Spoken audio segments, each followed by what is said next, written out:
नमस्कार बच्चों, मेरा नाम मोनिका है। आज मैं आपको कक्षा 3 की एक कविता नाना नानी के नाम पढ़ाऊंगी।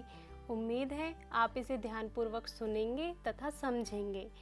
आइए तो हम कविता पाठ शुरू करते हैं। कविता का नाम है नाना नानी के नाम। तो बच्चों एक बात बताओ, आप गर्मी की छुट्टियों में कहाँ जाते हो? किसी न किसी के घर जाते होंगे ना छुट्टियाँ बिताने। तो कहाँ जाते हो? तो अधिकतर बच्चे जाते हैं नाना नानी के घर। लेकिन आजकल तो क्या हो गया है, बच्चे दादा दादी के घर भी जाने लगे हैं। पर दादा दादी के घर क्यों जाने लगे बच्चे? क्योंकि सभी के मम्मी पापा नौकरी पेशे वाले होते हैं। किसी के पापा कहीं बाहर जॉब कर रहे हैं तो किसी की मम्मा कर रही हैं। इसलिए बच्चे छुट्टियां बिताने अब दादा दादी के घर भी जाने लगे हैं। लेकिन अधिकतर बच्चे कहाँ जाते हैं ज़्यादा दिनों के लिए? नाना नानी के घर। तो हम वहाँ जाके खूब ही मस्ती करते हैं, खूब ही मज़े करते हैं। पूरे दिन हमें कोई कुछ ना कुछ चीज़ देते रहते हैं। कोई हमें प्यार करता रहता है, कोई हमें डांटता रहता है। डांटता तो वहाँ पे बस हमारी मम्मी है हमें, और तो सब प्यार ही करते हैं। तो बच्चों आइए अब हम ये कविता शुरू करते हैं। उधम करूँ पर रोक न एक, तनिक किसी की टोक न एक। तो इसमें क्या बोला है इन दो पंक्तियों में? उधम करूं पर रोक न एक। हम वहाँ पे उधम मतलब शरारत करते हैं, पर हमें वहाँ पे कोई रोकने वाला नहीं होता है। कोई हमें एक भी बार नहीं रोकता है। तनिक किसी की टोक न एक, और वहाँ पे हमें कोई टोकता भी नहीं है, ना ही हमें कोई रोकता है और ना ही हमें कोई टोकता है। झिलमिल करती बाग में घाम, सुबह सुनहरी चहके शाम। तो क्या लिखा है? झिलमिल करती बाग में घाम। घाम मतलब होती है थोड़ी थोड़ी सी धूप आना। तो बाग में धूप क्या करती है? झिलमिलाती है। सुबह सुनहरी चहके शाम। शाम को सुबह सुनहरी चहके शाम। शाम को क्या होता है कि सुनहरी, जब शाम को सूरज छिपता है उसकी रोशनी कैसी होती है? सुनहरे रंग की। तो सुबह सुनहरी चहके शाम, गर्मी की ये सभी छुट्टियां नाना नानी जी के नाम। तो गर्मी की सभी छुट्टियां किसके नाम पे होती है?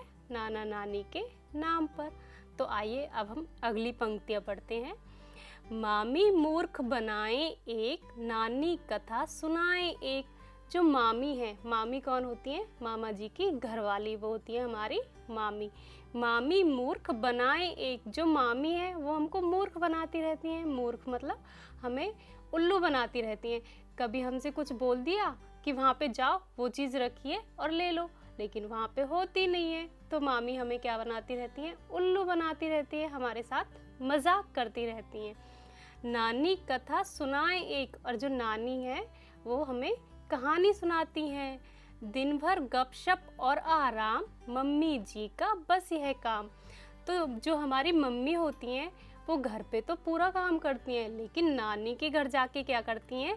दिन भर गपशप और आराम। दिन भर मस्ती करती हैं, मजाक करती हैं, बातें करती रहती हैं। किसके साथ? अपनी सहेलियों के साथ, मौसी के साथ। मम्मी जी का बस यह काम। वो आराम करती हैं और गपशप करती हैं, और उनके पास वहाँ पे कोई भी काम नहीं होता। कहाँ पे नहीं होता कोई भी काम? नानी जी के घर। गर्मी की ये सभी छुट्टियाँ नाना नानी जी के नाम। तो ये गर्मी की सभी छुट्टियाँ नाना नानी के नाम पर होती हैं। गरम कचौड़ी सुबह को एक, दूध जलेबी पहले एक। तो सुबह सुबह हम क्या खाते हैं? गरम कचौड़ी। कौन बनाता है? नानी या फिर मामी। गरम कचौड़ी सुबह को एक, दूध जलेबी पहले एक।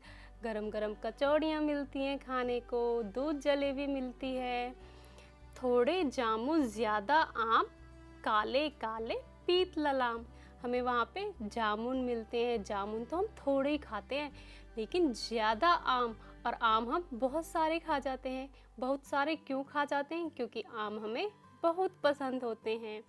काले काले पीत ललाम। काले काले क्या होते हैं? जामुन। जामुन के लिए क्या बोला गया है? काले काले। पीत ललाम मतलब पीले, थोड़े थोड़े पीले और थोड़े थोड़े लाल। ये क्या होते हैं? आम। थोड़े थोड़े पीले होते हैं और थोड़े थोड़े लाल होते हैं। गर्मी की ये सभी छुट्टियां नाना नानी जी के नाम। आइए अब हम अगली पंक्तियां पढ़ते हैं। चिढ़ाते रहते मामा एक, फुल स्टॉप ना कॉमा एक। जो मामा है वो हमें पूरे दिन चिढ़ाते रहते हैं, कभी हमसे कुछ बोलेंगे कभी हमसे कुछ बोलेंगे। तो जो मामा है वो हमें पूरे दिन चिढ़ाते हैं। फुल स्टॉप ना कॉमा एक, फुल स्टॉप ना कॉमा एक में बताया गया है कि वो हमें रुकते नहीं है, पूरे दिन चिढ़ाते रहते हैं, पूरे दिन चिढ़ाते रहते हैं, थोड़ी देर के लिए भी नहीं रुकते हैं। तो इसलिए फुल स्टॉप ना कॉमा एक। मौसी करती प्यार तमाम, इन सबको मैं करूँ प्रणाम। जो मौसी हैं वो हमें बहुत सारा प्यार करती हैं। प्यार तमाम, तमाम मतलब बहुत सारा, बहुत ज़्यादा प्यार करती हैं। कौन करती हैं? जो हमारी मौसी होती हैं। इन सबको मैं करूँ प्रणाम। प्रणाम मतलब हम उन सब का अभिवादन करते हैं, उनकी वंदना करते हैं, उनको नमस्ते करते हैं। किसको? जो हमें बहुत सारा प्यार करते हैं। गर्मी की ये सभी छुट्टियां नाना नानी जी के नाम। तो ये गर्मी की सभी छुट्टियां नाना नानी के नाम पर होती हैं, क्योंकि हम बहुत दिनों के लिए तो वहीं पर रहने जाते हैं, बुआ के घर जाते हैं। देखो, बुआ के घर हमारी मम्मा हमारे साथ नहीं जाती हैं, केवल बच्चे ही जाते। तो वहाँ पे हम ज़्यादा दिन नहीं रुकते हैं, क्योंकि मम्मी हमारे साथ नहीं होती। लेकिन नानी के घर तो हम ज़्यादा दिन रुक सकते हैं, क्योंकि मम्मी हमारे साथ जाती हैं। तो वहाँ पे बहुत मस्ती होती है और बहुत ही मज़े होते हैं। आशा करते हैं आपको ये कविता बहुत अच्छी लगी होगी। आप ये याद करके अपने नाना नानी को अवश्य सुनाएं, उन्हें ये कविता बहुत अच्छी लगेगी। उनसे बोलना हमने आपके लिए एक कविता याद की है, और उन्हें सुनाना। ठीक है, आया ना समझ में? तो आइए बच्चों, इस कविता में आए हुए कठिन शब्दों को हम देखते हैं और उनके अर्थ जानते हैं। तो जैसे पहला शब्द है उधम। उधम का अर्थ वैसे तो कुछ बच्चों को तो पता होगा। उधम का अर्थ होता है शरारत या शोर करना, किसी को परेशान करना, शरारत करना, इन सबको हम क्या बोलते हैं? उधम। अगला है तनिक। तनिक मतलब होता है थोड़ी सी भी। एक लाइन आई थी ना, तनिक किसी की टोक ना एक। तो तनिक मतलब थोड़ी सी भी, हमारे ऊपर किसी की भी थोड़ी सी भी टोक नहीं होती है। अगला है मूर्ख। मूर्ख मतलब उल्लू बनाना या फिर बुद्धू बनाना। जो मामी है वो हमको मूर्ख बनाती रहती हैं। अगला है कथा। कथा का अर्थ तो आपको पता ही होगा। कथा का अर्थ क्या होता है? कहानी। उसके बाद है गपशप। गपशप कौन कर रहा था? कौन कर रहा था? मम्मा। जो मम्मी होती है दिन भर गपशप और आराम। तो गपशप का मतलब होता है मस्ती मजाक या फिर किसी के साथ बातचीत करना, हंसी मजाक करना। तमाम। तमाम मतलब बहुत सारा। कौन करता है तमाम प्यार? मौसी। मौसी करती प्यार तमाम। तो तमाम होता है बहुत सारा प्यार।